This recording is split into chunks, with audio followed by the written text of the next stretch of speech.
What's up, everybody? I'm Josh, and welcome to the very first episode of Project Car Media. On this channel, I'm going to be doing reviews on project cars, performance-oriented cars, including my cars, and any other cars I get my hands on.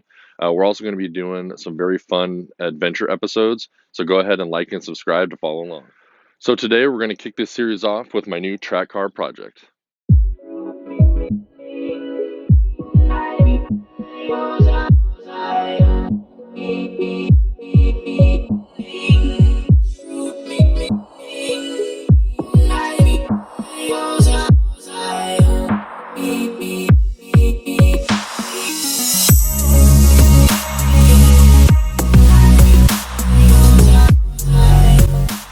Now, the reason I bought this car was because I wanted a dedicated car for track and for autocross.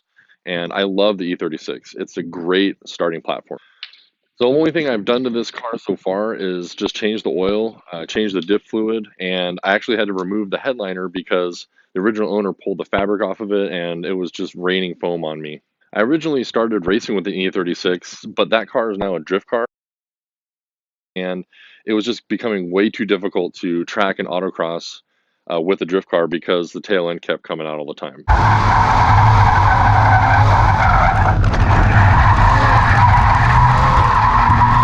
But we're going to be doing a review on that in a future video, so you want to stay tuned. So the main issue with this car is that it has the original shocks, and as you can see, they're completely blown.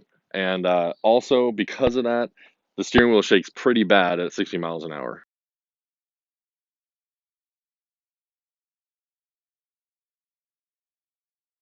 My goal is to get this car ready for a track day in a few weeks. And what I want to start with is anything that's going to fail or could fail during the track day.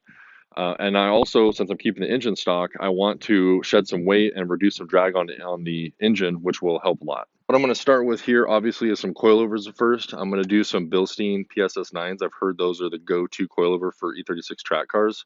For brakes, I'm going to just do better brake pads. I'm going to do some EBC yellow stuffs. I've had really good luck with those. I don't need bigger brakes just yet because I'm still running a stock engine.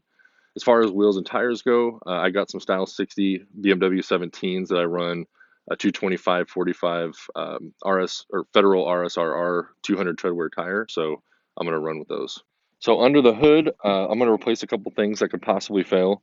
The first I'm going to do is the coolant expansion tank here. It's plastic, it's old, it can crack under heat. I've had one actually fail in my drift car. So I'm going to replace that with an aluminum Mishimoto one probably. I'm going to replace the stock clutch fan because these are known to fail and it's bad news if they do. So I'm going to go with an electric fan setup, probably the Spall kit from Beamer World. The other thing I'm going to do is probably an aftermarket intake. I love the way these engines sound with an intake on them. It's a fairly cheap mod to do, and it'll get some fresh air coming in here. The other thing you can't see is the AC pump. So the AC pump in this car actually doesn't have a belt on it. It's literally just 20, 25 pounds of weight just sitting there. So I'm going to remove that to shed some weight since that was one of the things I was talking about. We'll start with that under the hood. So for the interior, what I'm going to do is I'm going to do a fixed back Corbeau seat. It's a wide version. I'm also going to do a energy quick release and then an energy steering wheel because this one's a little bit big. I'm also going to strip the rear interior, the seats, the side panels, all the trunk stuff, the spare tire, the 6-disc changer, all the carpeting back there, and that's really going to help with weight reduction. Unfortunately, I'm not going to have time to get everything done before the track day. So I'm going to take my car down to Peak Innovation Motorsports and have my buddy Billy get it all done for me. Check back in a couple weeks for my next video where I pick up the car and take it to the track. Don't forget to like and subscribe. Thanks for watching.